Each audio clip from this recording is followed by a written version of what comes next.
Hi, everyone. So last year, I started to see a lot of talk about blockchains and crypto in the mainstream media, on social media, with colleagues and friends. And that was nothing new. I mean, I'd seen crypto hype cycles before, and as someone who was not super interested in speculative financial investments, it just sort of wasn't my thing. But this time, the message had really changed. There was this new word everywhere, Web3. The future of the web, I was being told, was going to be powered by crypto and blockchains. I was reading that finally we were going to fix the web, and that got my attention. Because the idealism of the early web was compelling. This was a new technology that would provide everyone, regardless of means, with access to the world's knowledge at their fingertips. It would provide equal access to things like governance and participation in their communities.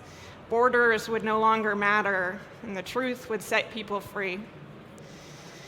The web that we know today is a far cry from that early idealism. Most people experience the web filtered through the algorithms of web giants like Google and Facebook. Where information isn't paywalled, it's typically papered with advertisements. Web corporations squeeze every drop of data out of their users to resell or to build startlingly detailed advertising profiles.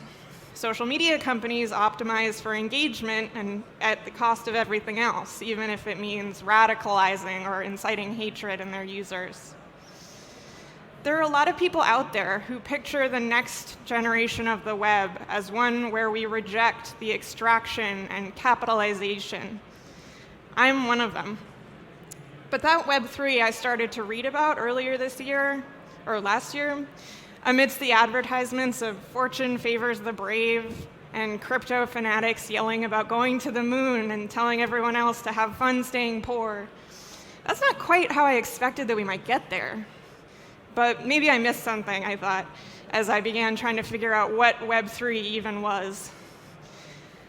This was not the first time I had heard the term Web3. Right around the turn of the millennium, people were talking about a different thing, Web 3.0, that was going to be the next generation of the internet. And then at that time, they were talking about the semantic web.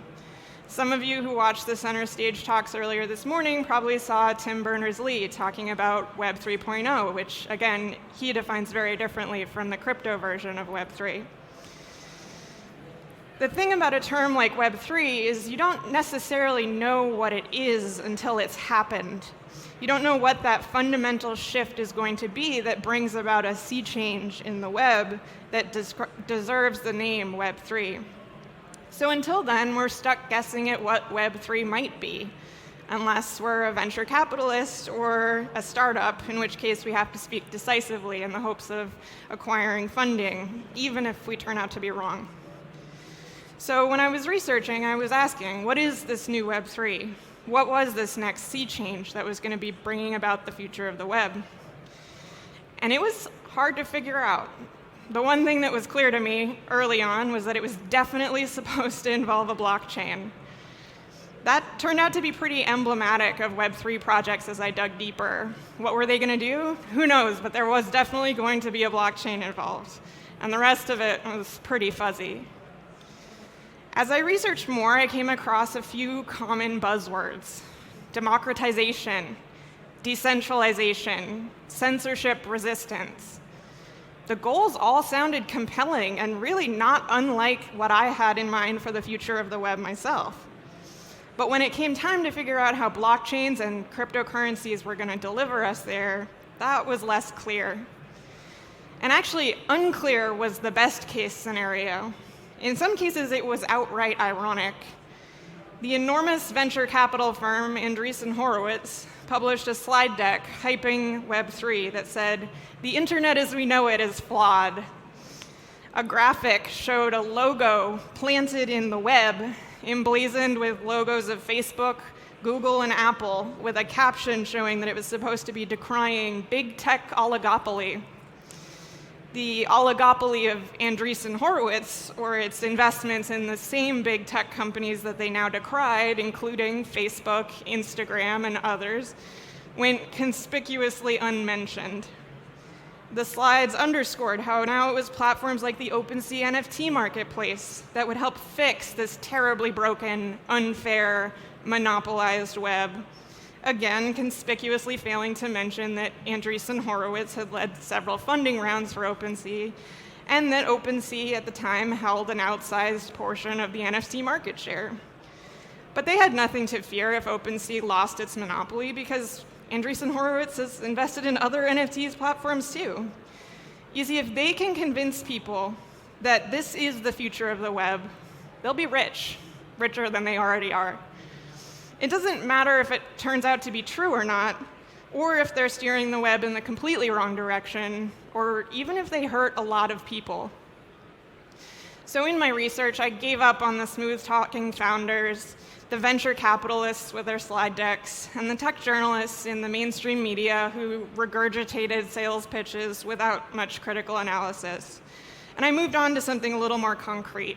I started looking at individual projects and asking, okay, how is Web3 going? And what I found was Web3 is going just great. I looked for projects that actually needed a blockchain and were credibly changing the paradigm in the direction of these stated Web3 ideals. More often than not, I found projects that were rowing in the completely opposite direction. Play-to-earn games introduced a rentier class of managers who oversaw low-wage workers in countries like the Philippines, Vietnam, and Venezuela, and took a cut of their earnings in exchange for just letting them play the game in the first place. So-called Web3 publishing firms sought to reinvent DRM, imposing even more limits on how textbooks or other material could be resold, so that companies could squeeze out even more money from their users at more steps along the way. Platforms that promised to empower artists who previously struggled to sell their digital art were full of stolen artwork, siphoning money away from the same digital artists that they claimed to empower. And those artists had to take time away from creating their artwork to find the stolen art and then submit onerous takedown firms to OpenSea and LooksRare and Rarible and an endless list of other NFT platforms. Some of those platforms honored the takedown requests and removed the sales listings. Others had policies of not removing listings at all. Because after all, if you want to go all in on censorship resistance, that means everything. Your sales pitches might focus on controversial art or empowering artists under oppressive regimes, but it also means welcoming stolen artwork, copyrighted material, spam, abuse. Censorship-resistant blockchain social networks became saturated with spam, driving away their actual users. Users who were convinced to buy tokens to invest into the future of finance, the future of the web, were hacked and scammed and phished and rug pulled. Stablecoin projects promising to overcome the volatility that keeps so many cryptocurrencies from functioning anything like a currency ended in disaster. And projects that promised to provide security and returns on investment, or returns on people's crypto holdings, were demolished in a series of cascading failures that left people with funds they desperately needed either completely gone or locked up while bankruptcy proceedings were underway. That was for the projects that actually existed. Companies lied about how widely used their products even were. Systems that were advertised as changing the world and already out there being used turned out to be in early beta testing phases or just vaporware. And when pressed on their many bold and confident claims, executives turned out to be talking about what one day might be possible, or the potential of this technology once all the big problems were solved.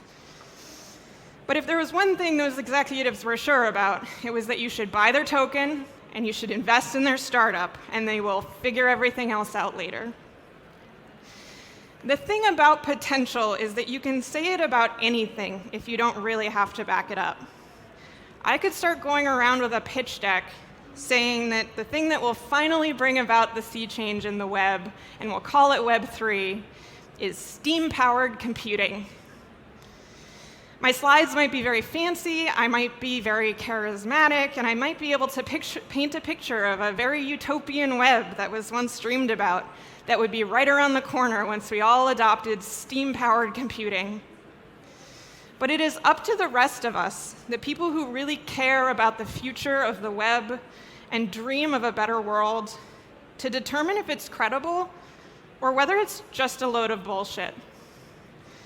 Now, the technology industry is full of people going around with their fancy slide decks, spouting bullshit about their revolutionary ideas. You get used to it, right?